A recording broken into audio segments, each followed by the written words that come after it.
you're not having a good day when you're talking to us, unfortunately. Max Shireman likes to think of himself as a good man. I have a good work ethic. I help out in my community.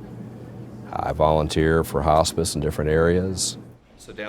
But he also works as a project manager for Humana, the country's fourth largest health insurer in Louisville, Kentucky. And so it stung a bit when Nancy Pelosi recently called the health insurance industry villainous, citing its record of steep price hikes, denied claims, and generous executive pay. There is no business in America that makes more money than the insurance industry. It's very clear that we want a strong public option in the legislation. Insurance companies are out there in full force, carpet bombing, shock and awe, against a public option. We are held hostage at any given moment by health insurance companies that deny coverage or drop coverage or charge fees that people can't afford at a time when they desperately need care. It's wrong. In an ongoing effort to give voice to all sides of the healthcare debate, the New York Times recently asked Humana employees why they think their industry has gotten such heavy treatment. Well, I think that we are kind of a faceless, impersonal, distant part of the equation. And Harry Reid has talked about how you guys are quote-unquote the enemy. What's that make you feel when you're sitting at home and you see it on TV? Very annoyed. To be called immoral or villainous, not so much. I don't care for that a whole lot. I've worked hard to be where I'm at. I came from a family with, very blue-collar auto workers. I got my master's.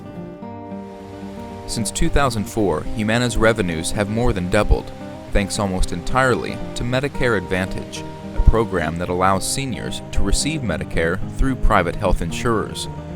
The program has been criticized for its high administrative costs and would be slashed under the proposed legislation, leaving companies like Humana vulnerable.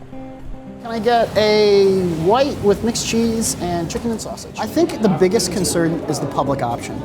I know from my perspective, people talk about the administrative costs are so excessive in health insurance companies, and if we have a public option, it'll keep them honest and cut those administrative costs. But I am an administrative cost, and the reason the public option is able to get away with those would be able to get away with those low costs is if they took people like me out of the picture.